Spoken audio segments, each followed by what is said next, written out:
Hello, everybody. A very warm welcome to all of you to this webinar, which is called Building Tax Systems in Fragile States and How International Donors Can Contribute Where Institutions Are Weak.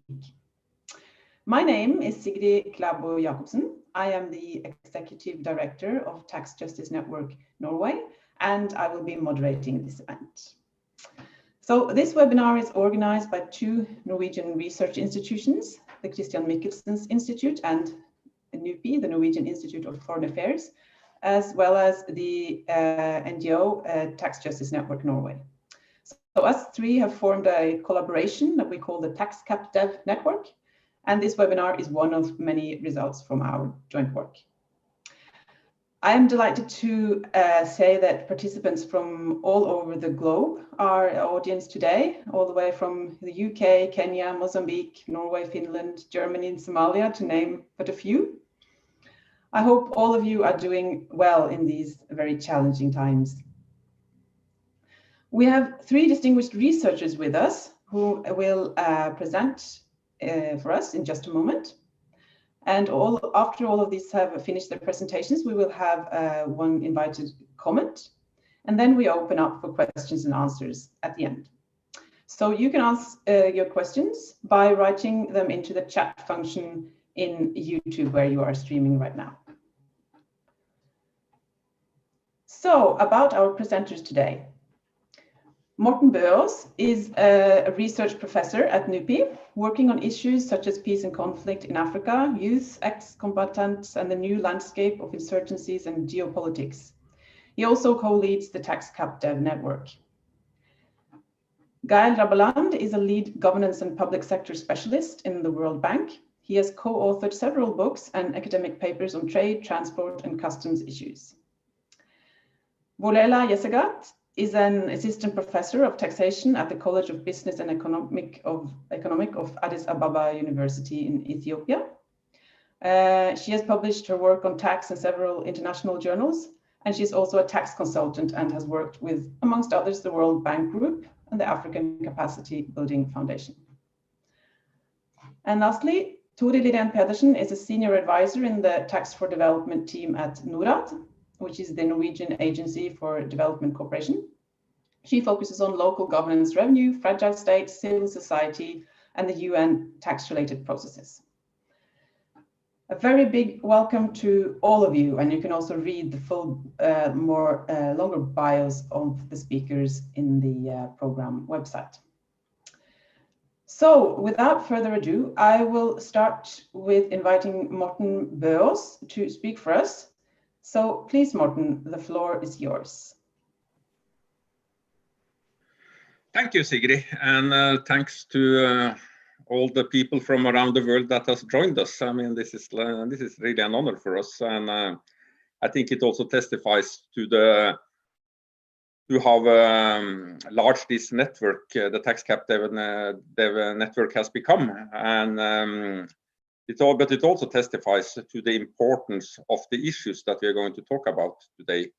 The issue of taxation, development, but also the issue of state building, and particularly state building in fragile states. The question that I'm going to try to start with, to try to sort of set up and frame this debate, is why do donors fail to facilitate state building in fragile states? Yes, I mean, certain advances has been made. That's for certain, and I'm not denying those at all. But still, I mean, we are struggling with how to deal with the so-called fragile states. We are struggling in Afghanistan, we are struggling in the Sahel, and we are struggling elsewhere with this question. And to me, one of the main reasons for this is that we fail to acknowledge the magnitude of the problem and the challenges. That is not necessarily that everybody do that. I'm not claiming that all donors or all donor representatives do that. But in general, I think that there is still a failure to acknowledge the magnitude of the problem. And part of this is probably because if you look at the donor community as a whole, over the last 30, 40, 50 years or so, We have become quite good at giving donor assistance, but we have also probably been increasingly become good at giving donor assistance in the places where it's most easy to get donor assistance to work. That is, that we have become quite good at giving donor assistance to the countries that in general are less in need of it. We are good at giving donor assistance where there is a responsive state capacity on the other side. And this is part, not necessarily, that is not a problem for the places where this works well. The problem is that we still, in general, are trying to replicate our success elsewhere in fragile states. Basically, we are taking the same approach in Mali as we are doing in the more mature developing states, as, for example, Tanzania, Zambia, and elsewhere. And this means to me that we fail to acknowledge what I call the fragility dilemma. And the fragility dilemma basically comes in two different forms. The first one is that those that need assistance the most are the ones most difficult to assist, because we have not yet figured out how to deal with the question of a lack of absorption capacity. Meaning that the challenge in fragile states is not necessarily to start yet another program to increase donor funding even more, but basically how to target our resources and our assistance into sectors where we can build and help increase local capacity.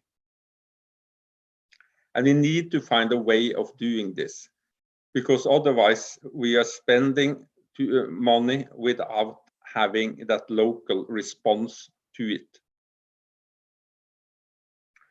Secondly, and this is the other part of this fragility dilemma, and that is that we seem to think, at least in general terms, that in countries in desperate need of donor assistance, that donors basically have quite a lot of clout and can force through, for example, painful reforms locally.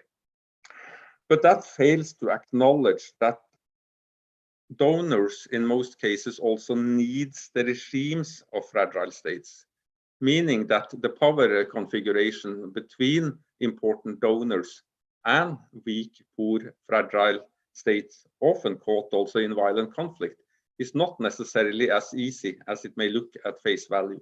One could easily imagine that in places where I work a lot, like Mali and Niger, Burkina Faso, that donors would really be able to call the shots. That is not necessarily the case, because we also desperately need these regimes. And we need them for a multitude of purposes.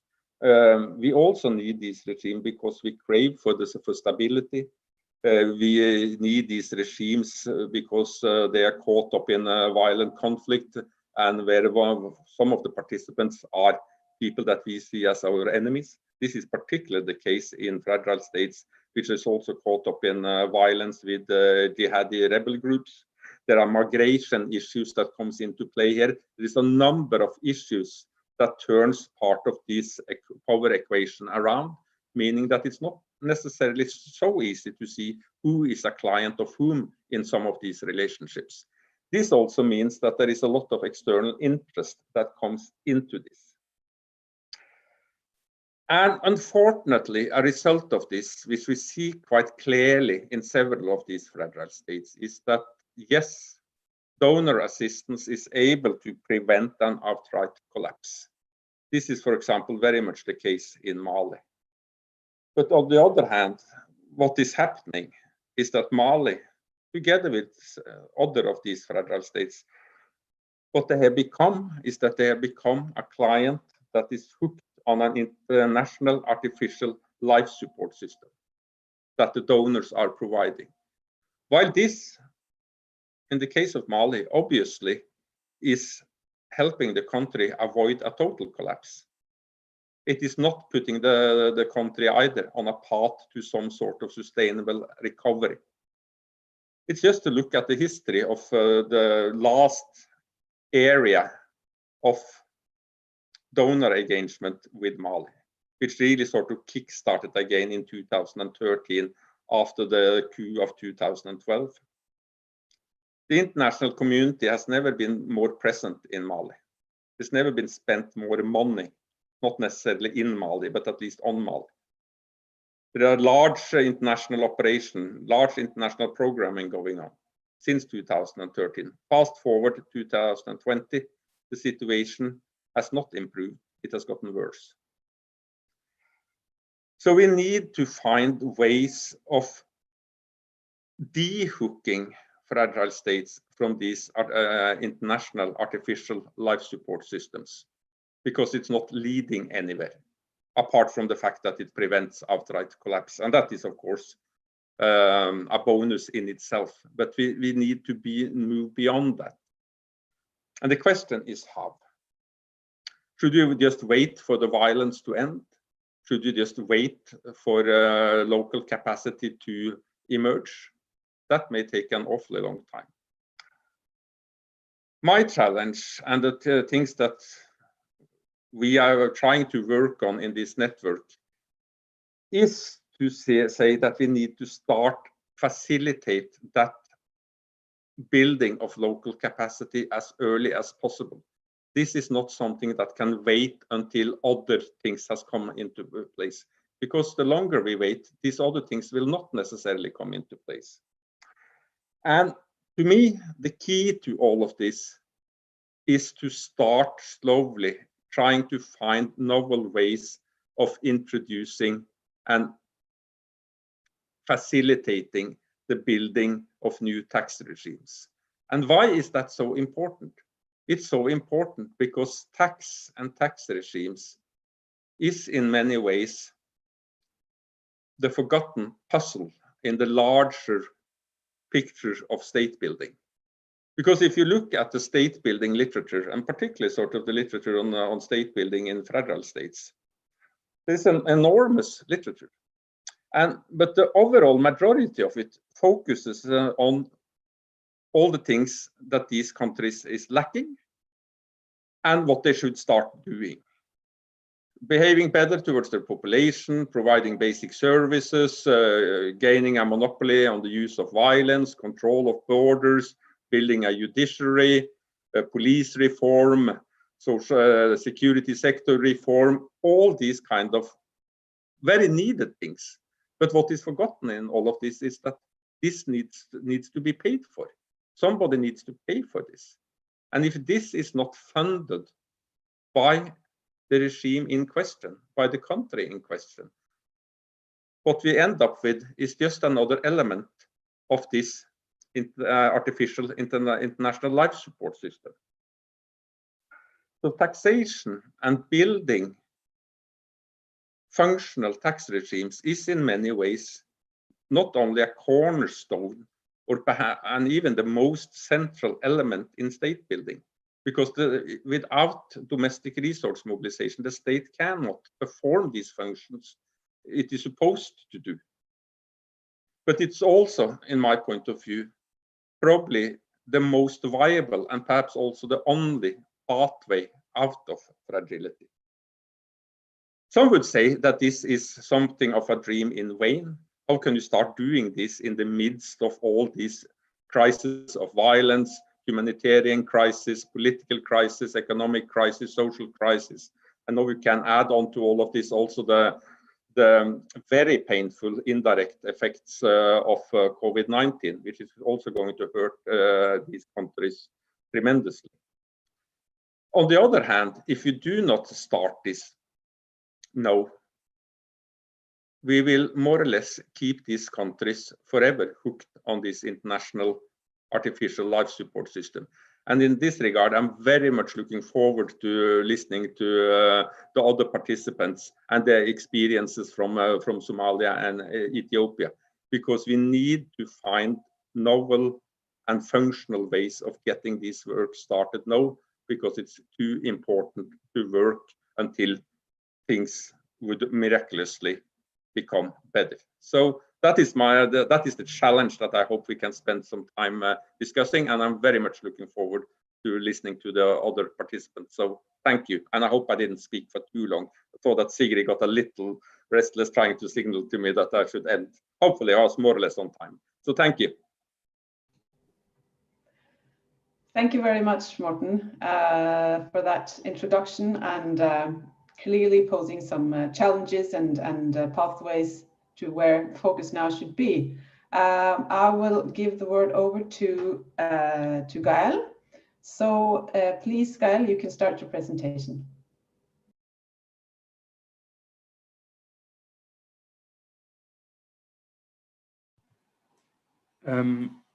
Is it fine for the sharing? I think it should be.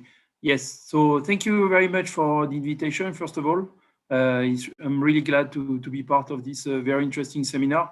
So I will just try to present some of the things that has been done in Somalia. Of course, it's an ongoing work, and like I will say at the end, is that it's a long-term endeavor. So it means that it's just the beginning. I've started to work on Somalia customs reform more than 3 years ago. We have seen some let's say successes, but of course there's still a long road to go. Yes, just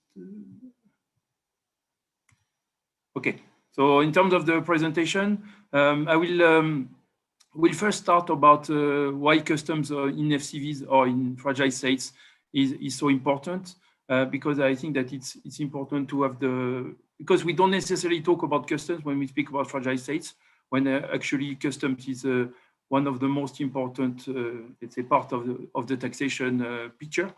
And then I will talk about what has been done and briefly about the Somalia customs reform, and then some lessons for the way forward. So first of all, why customs in FCVs are important, and I think there are two things, and actually it was alluded to by Morten Bøås. There are two things. One is that in terms of state revenues and revenues, customs in fragile states especially represent at least 50% of the total revenues. So it's not like you would have in. The thing is that the more developed you are, and usually the less customs is important in terms of revenues. But in fragile states, it's the majority of the total revenues. So that's one aspect, because from a revenue perspective, we know that in fragile states, customs and trade taxes will continue to be a very important driver of revenues. The second one is that it's the issue about the state symbol in remote regions. Because, of course, when the presence of customs is usually of course, you have the main ports, but then it's all over the territory. So when you speak about the state and the importance of the state, customs is usually the least or the last institution that will remain present. So it's important for the symbolic of the state, especially when we speak about state building. So from a fiscal perspective, there's a paradox, because yes, like I said, it's a large provider of revenues. What we've seen also in the Sahel or in Somalia or in some other countries is that trade is resilient to conflict. Trade is needed for armed groups' supplies, and it's very important also for revenues to be generated. So it means that trade, even if you have a conflict, it remains usually somewhere and continues. Of course, it can really go down, but there's just after a couple of times, a couple of days, weeks, it's coming back. The problem is that you usually the ones that you have some big traders most of the time, and it's really in FCV it's an issue of bargaining. You have a bargain, and so I think the good thing is that it's usually customs are pragmatic. The problem is that you have a low level of taxation, and it's usually also inequitable.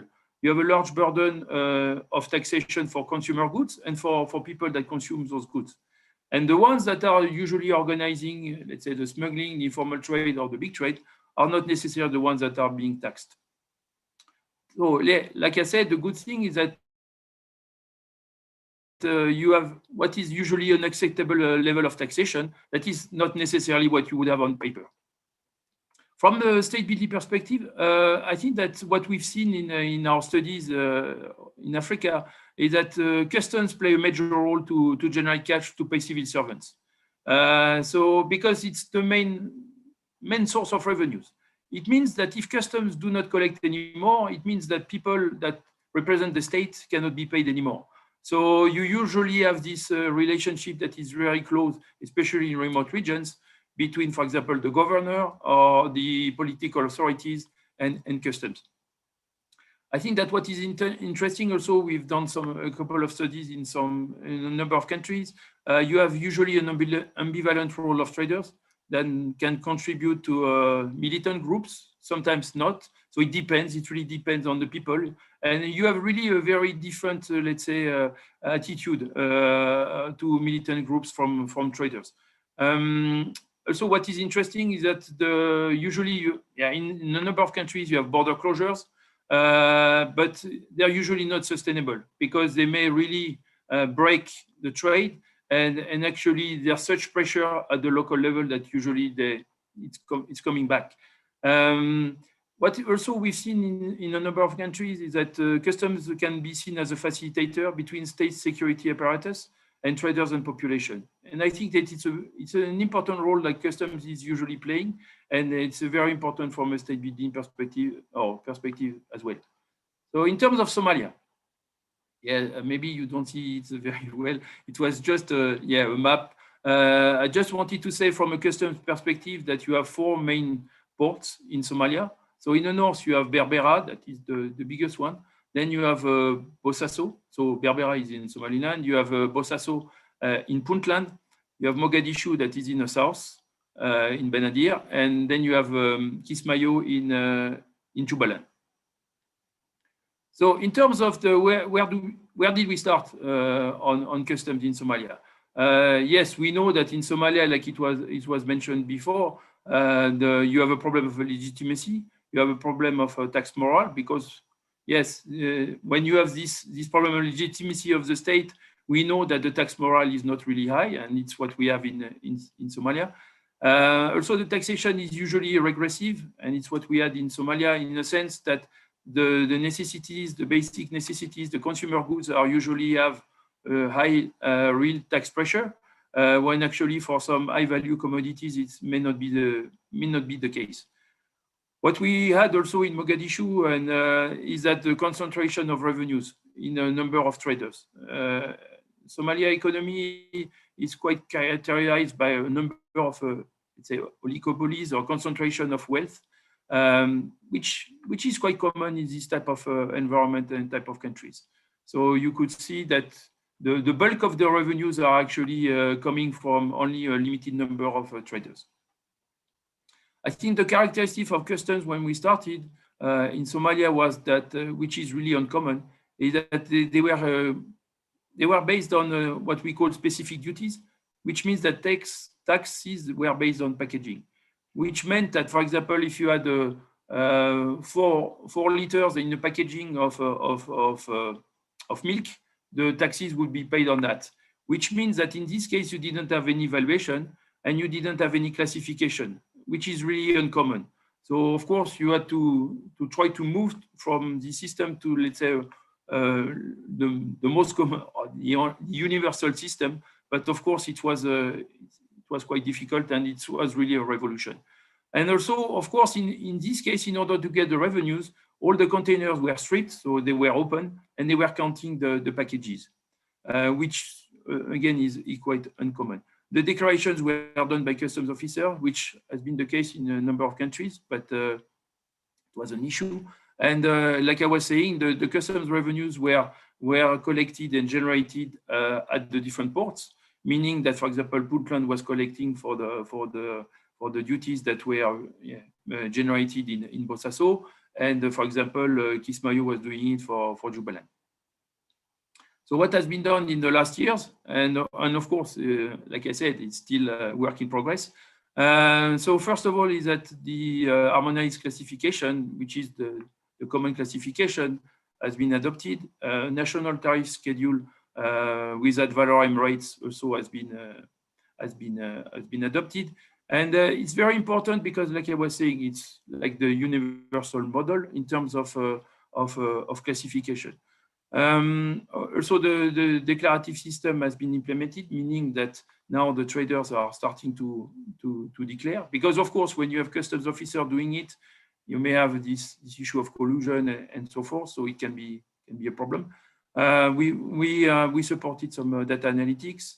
We supported also some high-level meetings between the different authorities, because of course you had different level of taxation between the different ports, and also whole processes that still are quite different between the different ports. So overall, is that what we've seen is that the customs revenues have increased quite rapidly in the last years, and we've seen somehow, like we were saying before, in the sense that Somalia is producing more and more revenues, which I think is important in the global picture of relying a little bit less on aid flows.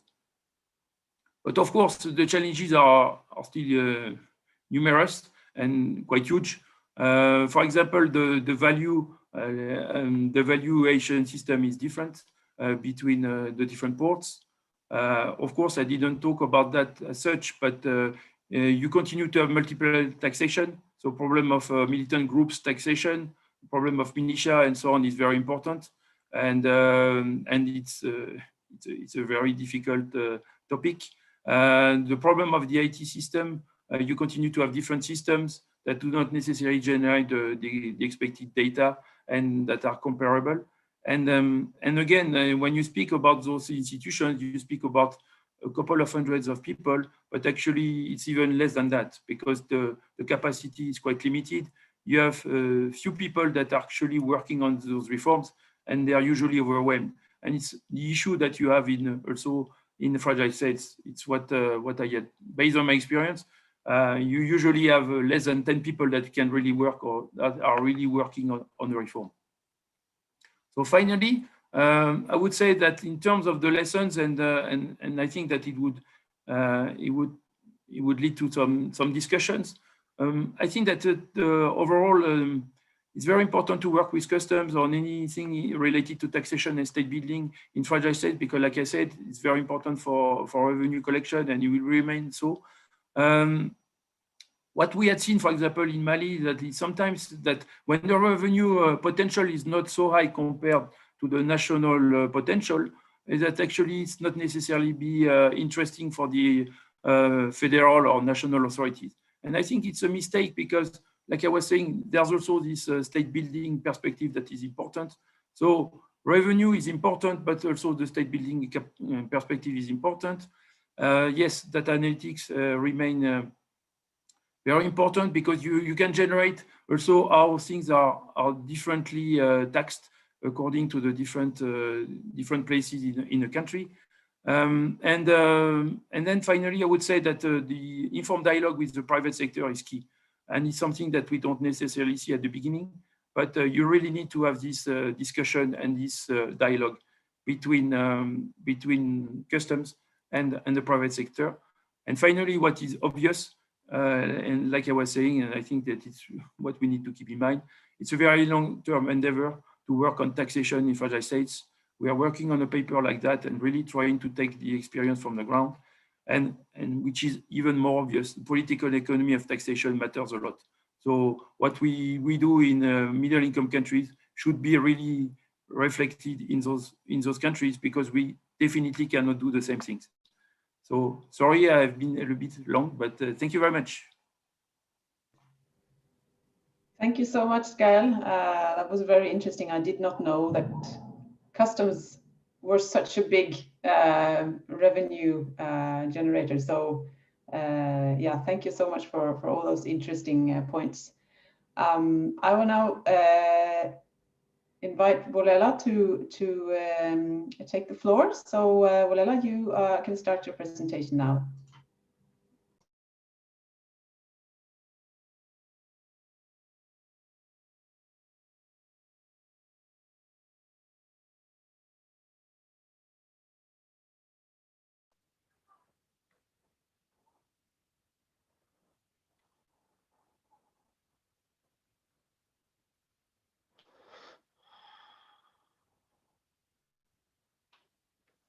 Thank you for the invitation.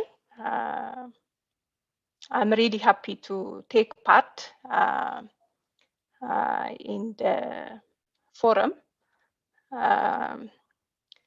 My presentation will be on resource mobilization in Ethiopia, mainly focusing on the challenge.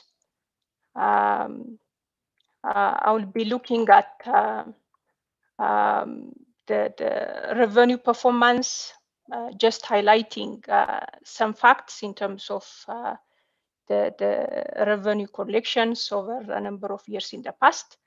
Then I will highlight some of the drivers of that poor revenue performance based on the review of past studies and also my observations while I have been working with the authorities, both the Ministry of Finance and the Ministry of Revenue.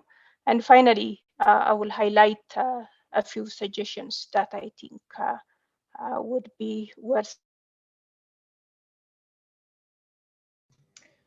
Sorry, Wulela, could you use the slides show function? So we see it, your presentation in full screen.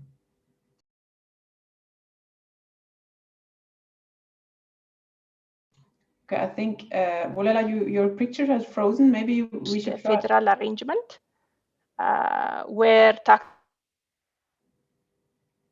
Okay, we're losing your sound, Wulela. Could you try to turn off your video and we'll see if this works better? Because we are not hearing you right now.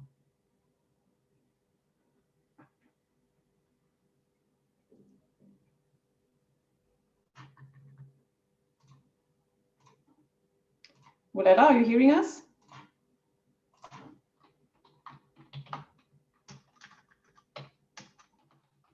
Okay, we're just trying to get Wulela back. Can you try speaking now, Wulela?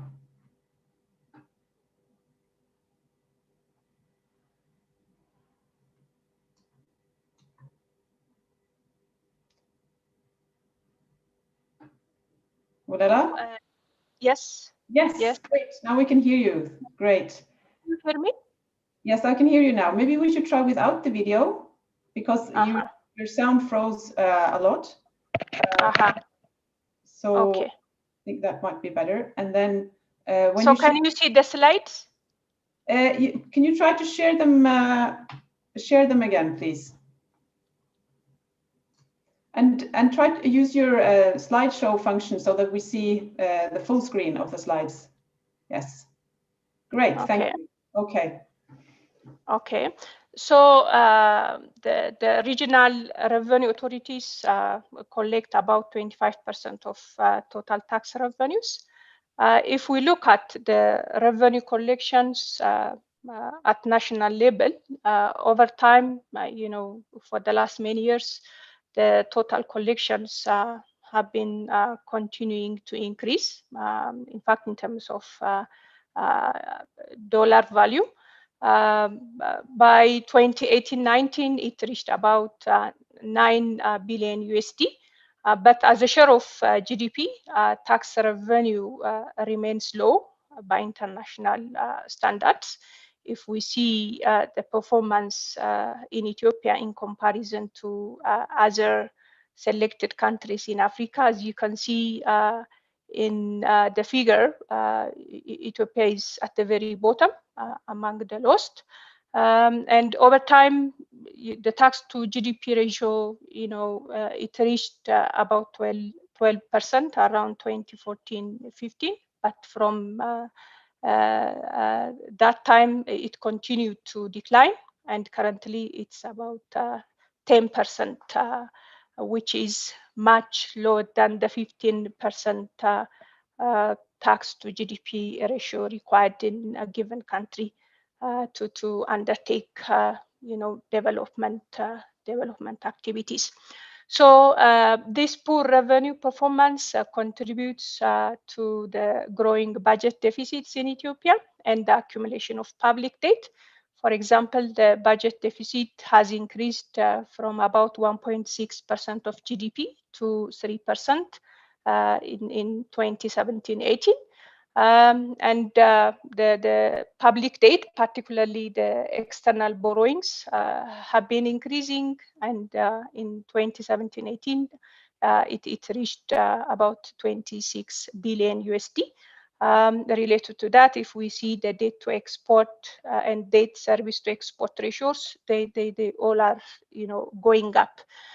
So these facts indicate that the revenue performance is very poor, and that is contributing to other facts which have their own impact on the economy and the living conditions of citizens out there. So now, if we ask what are the drivers of those poor revenue levels, there are a number of factors which I have come across through my review of the existing, studies and also my observation.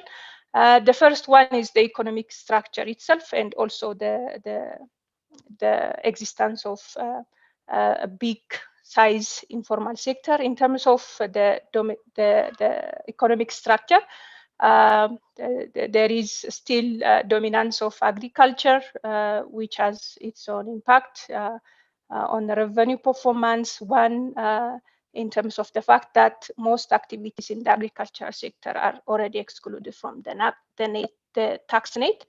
And the other one, the agricultural sector is dominated by subsistence type, farming, which makes the tax enforcement very difficult. So in these at least two ways, the dominance of agriculture in Ethiopia has its own negative impact on revenue performance. The other one is informal sector. As you can see, the informal sector has still a big size in Ethiopia. So that also affects the revenue performance. Second one, I put it as issues related to tax policy and administration. Under this, I raise a number of issues. One is narrow tax base, which is partly because of tax concessions granted by the government for a number of policy rationales, like attracting investment, increasing affordability, and so forth. But these concessions, the government is not trying to look back and see if these concessions are really helping in achieving those policy objectives. So this is another issue. The other one, limited tax policy and administration capacity. Under this, I highlight the issue particularly from the side of tax policy making and low drafting capability.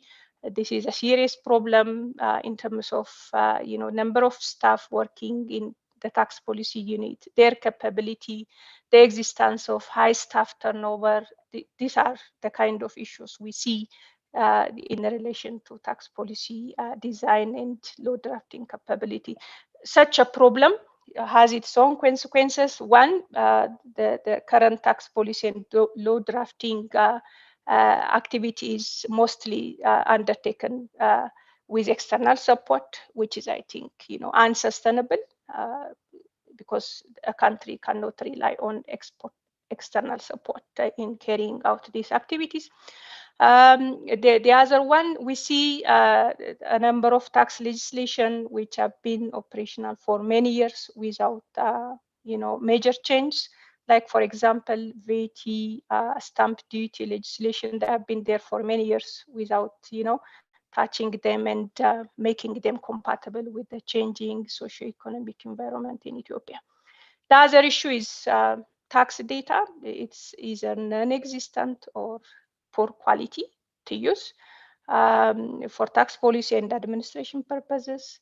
Limited use of IT solutions in tax administration. Tax administration is, mostly manual. Electronic taxation was introduced in 2012, but it has not moved much in terms of covering, many taxpayers out there.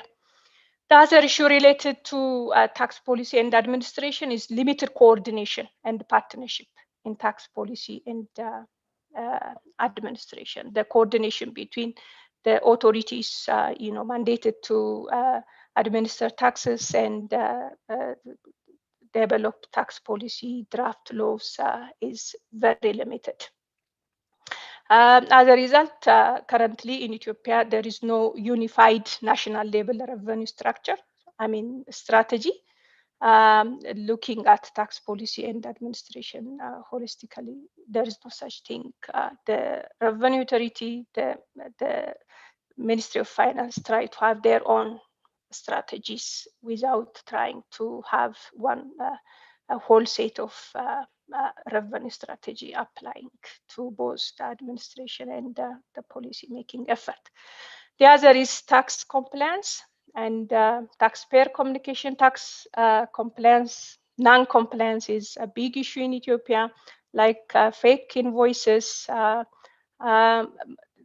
under invoicing, non-invoicing. From time to time we hear reports about the companies engaged in fake invoices. So compliance is a big problem in showing the size of non-compliance, particularly in the area of VAT. IMF reported about 4.1% of GDP as VAT compliance gap. So now, if we add the non-compliance in other types of taxes, we can imagine how big the tax compliance gap is likely to be. The other thing is, when we talk of compliance, we need also to look at the existence of unintentional non-compliance, which may be because of lack of knowledge, lack of communication with taxpayers. So in terms of tax communication and taxpayer education, it's very limited. In fact, recently there are some attempts to engage taxpayers, but still it needs a lot to go. The other issue is corruption. Corruption, there are reports, media reports, reports by the Ministry of Revenue that tax officials are caught while they receive bribes. There are also studies showing that businesses reporting of bribes and irregular payments being common practices when they make tax payments and duty payments. Political instability and COVID-19 pandemic also are likely to have impact on revenue collection.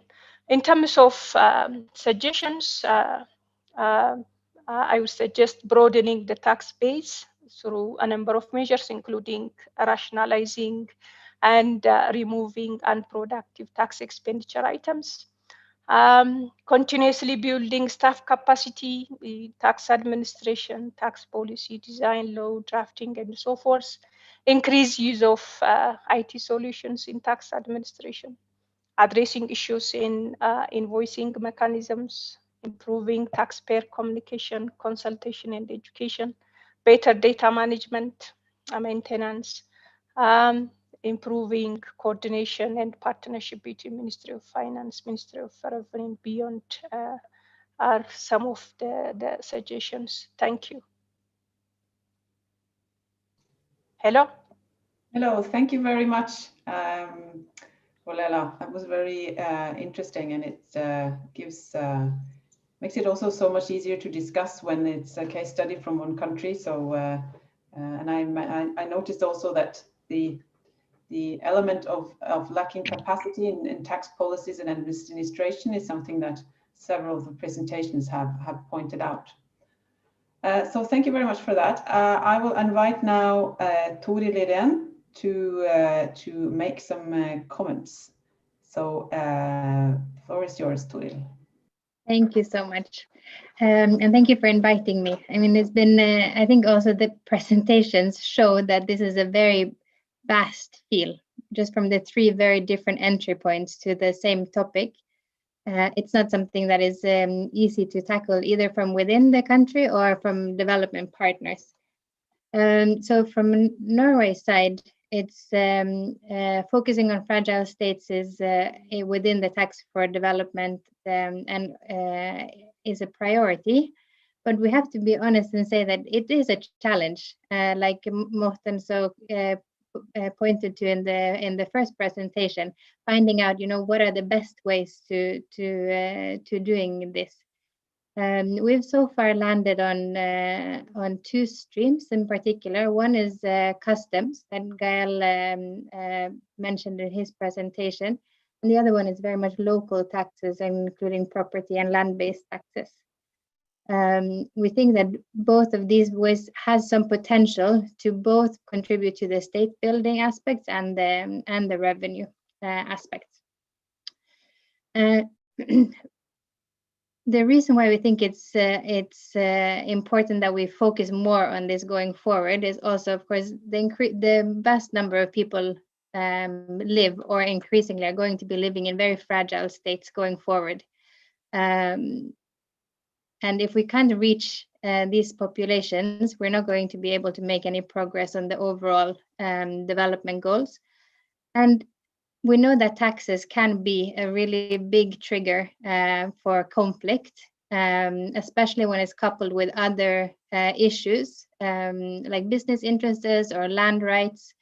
And in that sense, avoiding the escalation of conflict or preventing the complete collapse, like Morten was saying, is very central to the overall strategy. And then on the third point, we know that development aid is not going to be able to fill the gaps of funding that is needed. And if development outcomes are not funded increasingly from own source revenues, the sustainability of the outcomes are going to be weaker because they're not contributing to the social contract. So you'll have a vicious cycle there of weak state, and that might not be able to manage the resources sufficiently. So a lot of the issues that were mentioned in the presentations are also issues that we see that we look for when we're looking for new approaches or new strategies to how to do this work better in terms of supporting strategies for tax systems in fragile states. The one is better analysis and continuous analysis, because we know that the situations on the ground change so frequently, and that not having a system where you can learn and adapt your strategy is going to be contribute to weak outcomes, and you might be stuck on a path that are going to give you some results, but it might not be the right ones in order to either contribute to the state building project or make sure that the revenues go in the right to the right places.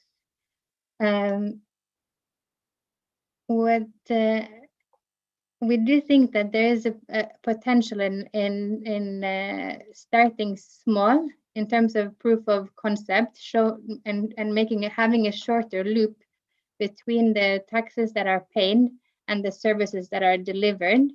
And in a lot of fragile states, like in Somalia, where the connections between the different levels of government is very weak, focusing on smaller geographic areas where you can test the system and then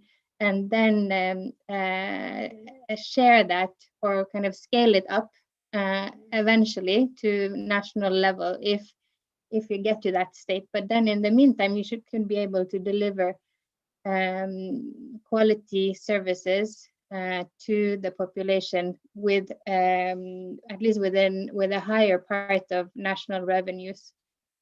This is of course not only for fragile states, but it's particularly important for fragile states. And it's development assistance sometimes has the challenge of being very impatient with results. And like Gael pointed to in his presentation, these are very long-term processes. And we need to make sure that we're supporting building blocks towards the goal without having ending up in a situation where you're building towards a dead end or a blind alley, but really being able to adapt and make sure that it can contribute to some long-term goals as well. Yeah, I think if we should be a little bit self-critical to the development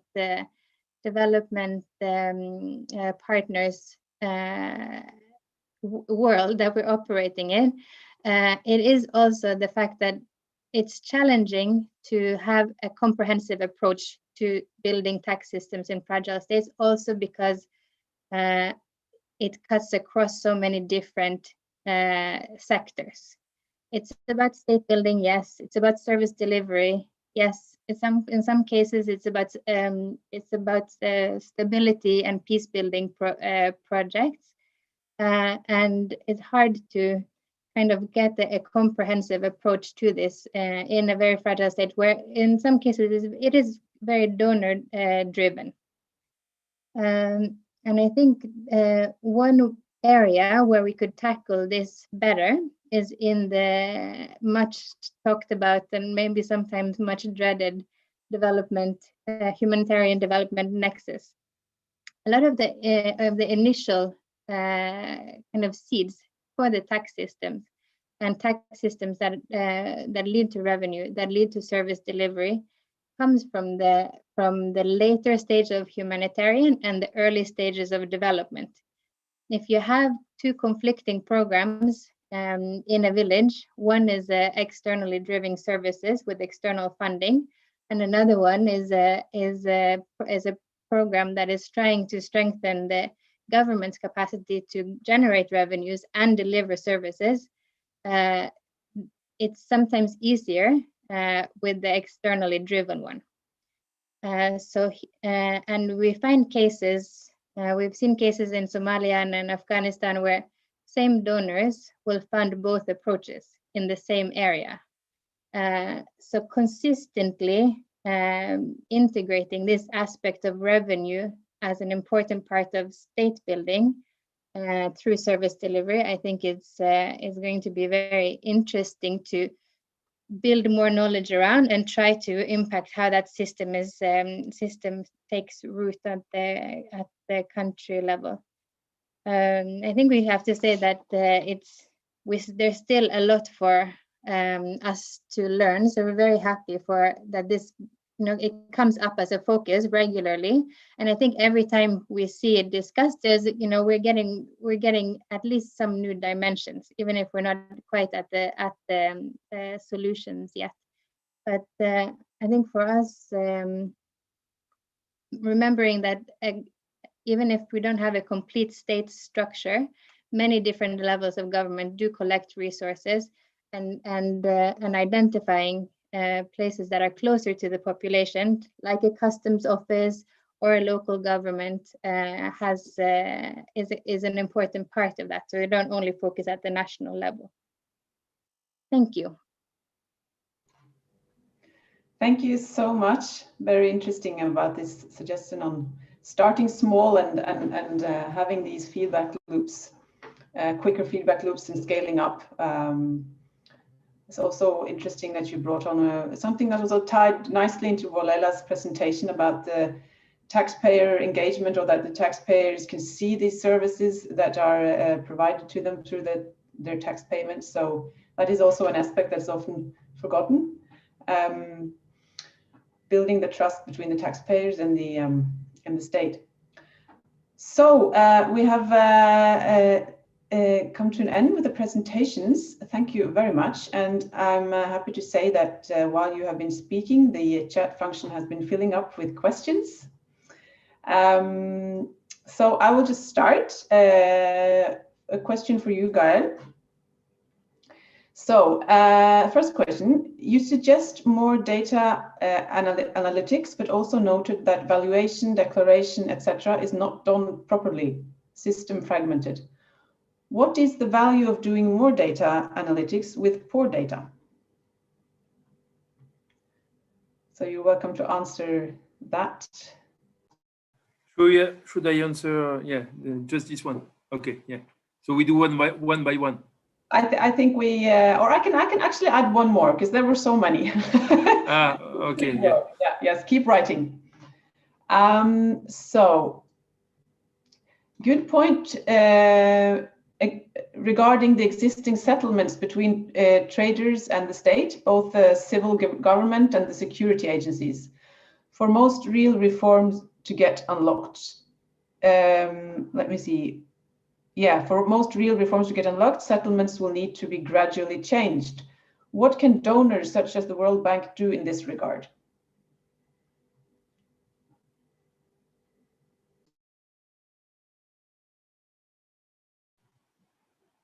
Okay, so yeah, two interesting questions. Yes, no, I think the first one on data analytics, yes, indeed, of course, we try also to improve the quality of the data because you work with what you have, which I think is already something. Because actually in Somalia we've been able to identify the main imports. We have been able to identify, for example, when some imports have really grown, and try to better understand how it would affect, for example, consumption or manufacturing and so forth. So you have already something. Of course, it's not perfect at all, but I think that it's the good thing is that when you start to work on data analytics and we do some training, I think customs officers show that you can actually, with those data, you can do a lot, and you can really have a lot of information. You can be better being a customs officer, and you don't necessarily need to go to all containers to understand what are the trends, for example, in terms of trade or in terms of taxation. So I think it's important. But on of course, on the quality of data, we've really tried also to work with them about to try to improve the reporting, try to improve also. That's also why it's important with the declaration to have invoice, and so really try to generate as many data as possible. The thing is that you fix the plane by flying. So you need to work on really improving the data, but also you need to show that you can do something different. So of course it's a balance, and it's not easy, but that's also why it's interesting also, I think. In terms of the settlement between traders and authorities, and I think it's related to this issue of acceptable level of taxation. I think that what we pushed from the beginning was to say that, yes, you need to engage, because I think that sometimes in fragile states, when you have customs or authorities, they believe that if they increase, for example, the rates, revenue are going to go up. But actually, because of the political economy behind, in a number of cases, it's not happening. So first, you tell them that they need to engage. And then also, again, based on the data, you can show that actually the level of taxation for some goods is really low, and actually you can increase gradually and over the time.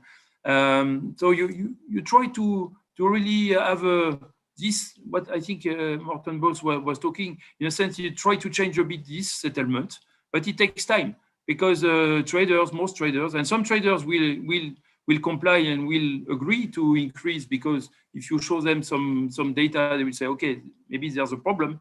But some, of course, will resist. So, and some of them can be really powerful and can be linked to some member of parliament and so forth.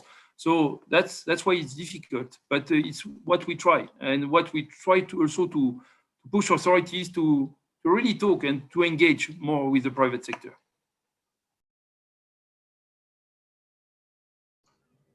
Thank you so much. Yes, and even more questions are coming in. Yes, I have one question for, I think it will be Volela. It's from Lars. Thank you for this interesting webinar. There has been a lot of talk about IT systems and data analytics, and their importance in tax administration will keep increasing. Are there any ideas about how this capacity can be built in FCV or LDC revenue authorities through long-term embedded consultants or some other way? That can, well, maybe you can just start answering there, and others can join in to comment. Yes, and then another question I can note down here so that for everybody, it would also be interesting to hear more about the role of civil society in building tax systems in FVC context. What conditions need to be in place for CSOs to play a role in the debate? So, Volela, if you could just start off, and then the other three panelists can answer if they also add comments. Thank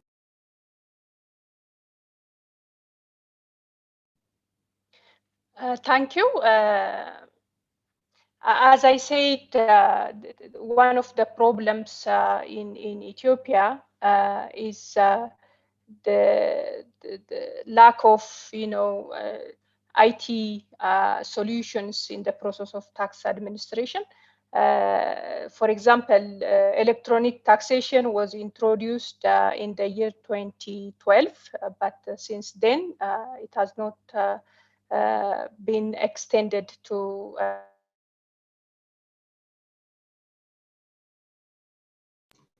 We're losing your sound again, Volela. Could you please just, yes, thank you. Turn off the video and try again.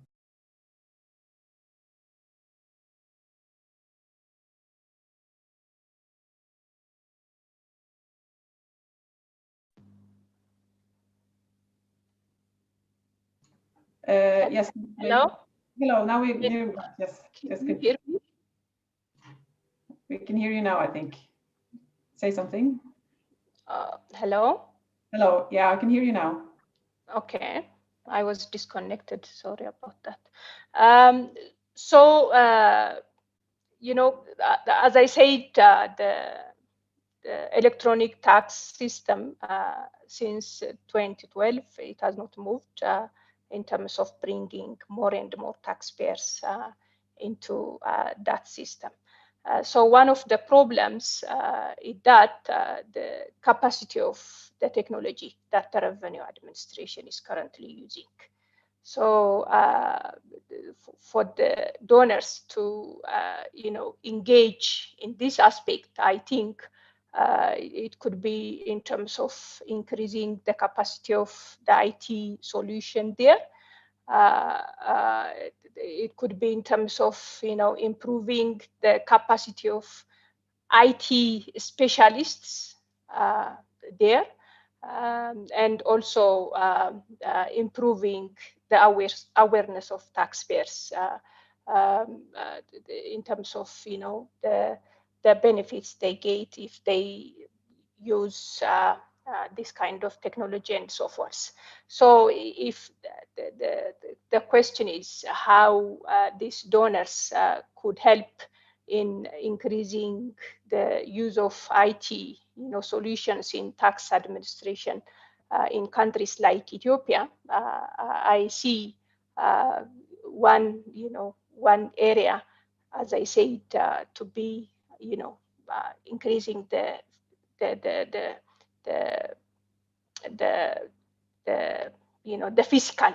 fiscal instrument out there, the technology itself, apart from building capacity. That's on electronic taxation. The other issue is currently for the tax administration in Ethiopia, they use what they call SIGTAS, and that again, technology solution is not helping much. Many of the modules are not being used. So again, I see, that to be another area for donors to, support and, be it in terms of changing the solution, the SIGTAS itself, or in terms of improving its its applicability in the actual tax administration. Thank you. Thank you. And Morten, you saw your hand up, and then Toril had a comment as well. Thank you. Just two observations, comments. One is that I think we need to focus more on building and help facilitating statistical competencies and statistical regimes, particularly in fragile states. I mean, I've worked in a number of states that now are sort of characterized as fragile. And I also worked at times with local statistical agencies. And I mean, there is a lot of very competent people. So I mean, the competence is not necessarily the problem. The problem is that they lack both data sources and the equipment necessary to carry out these kind of analysis. And I mean, and how can you imagine that you can increase the planning capacity in a country when it doesn't have the data resources necessary? And I think we need to have a new focus on this. I mean, Norway did some work on this, but that was, at least as I know, some years ago. And many don't. I mean, it's not a sexy thing to support the building of a statistical agency. I mean, it's more sexy to do almost all other kinds of support than this one. But again, having statistical resources is key to state building, because you cannot build a state if you don't have that. Having functional statistical bureaus, for example. And I think this is again one possible low-hanging fruit that one could try to grasp. And I think this goes also as my comment to what Toril was talking about. Starting small with smaller geographical areas. I think we both research and policymakers needs to become better at working together in identifying possible low-hanging fruits where you quite quickly can generate something tangible, something manifest that could help glue together, if not national social contracts, at least local social contracts, so that you get the momentum to build upon. And that approach, we see it here and there, but we'll need a larger comprehensive approach to this that unites different donors. And I'm not saying this that as there is no surveys going on in fragile states. In many ways, there are too many surveys going on, but almost all of them are to one extent or another externally driven. And that's what we need to move away from, and gaining a local ownership into this. And it will never gain a local ownership if this is only done by external agents. It needs to be done locally. Thank you. Toril? Thank you. I wanted to add a question on the, an answer to the, or a comment rather, not an answer, on the civil society. But first, let me say this thing on this, on the statistics and the IT. What we're seeing with our engagement through the Norwegian tax authorities and their bilateral cooperations is there's a lack of data.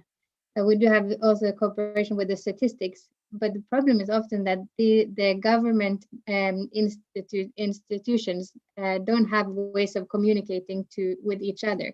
So the statistics is not connected to the tax administrations, the registrar, and so on. So there might be pockets of good information. So connecting these is an area where I think we could also do more to support looking at the bigger system. There is, and some tax administrations through the new initiatives of the OECD also complain that now they have too much data when we don't know what to do with it.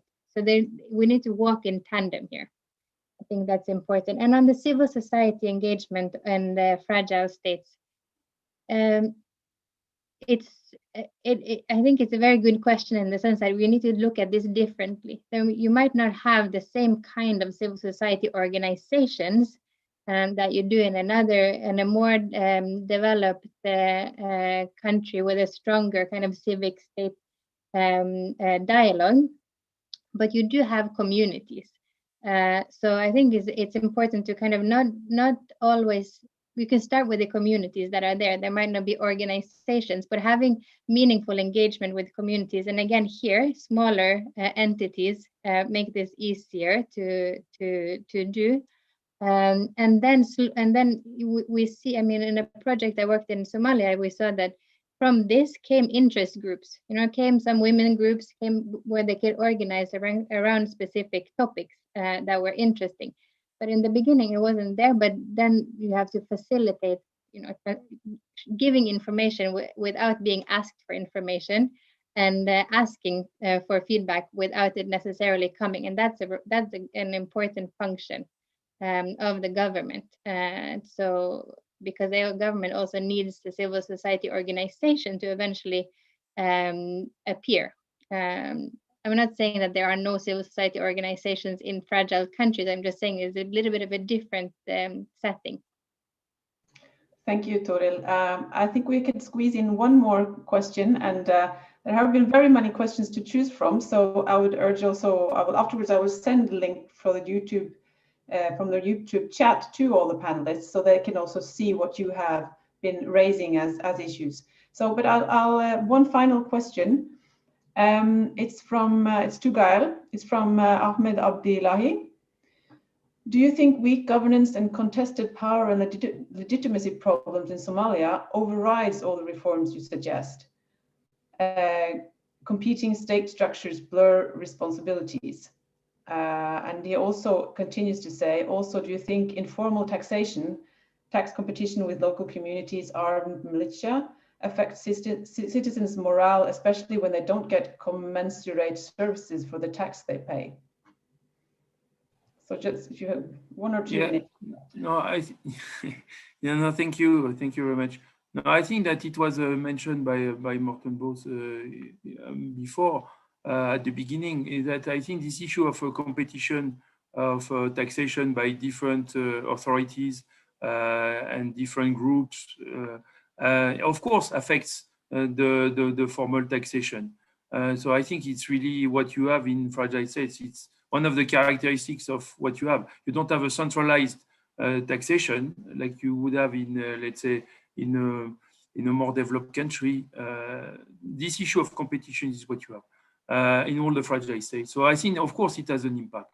But still, like it was said also, you can still do some things. Of course, it's more difficult in fragile states, and it's what you see from cost-cutting regressions.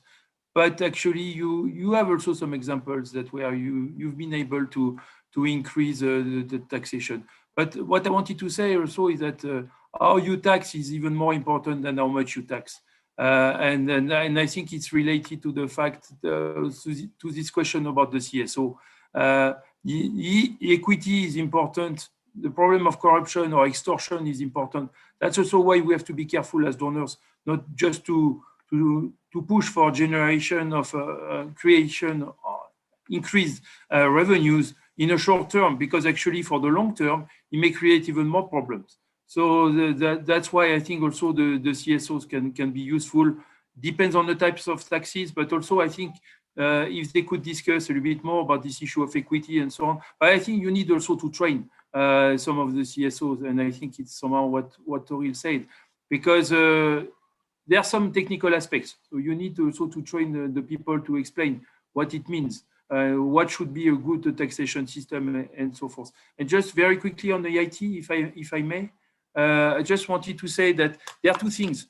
I think that IT for taxpayers is something that has been developed in a number of African countries, and I think that it can be quite easily done.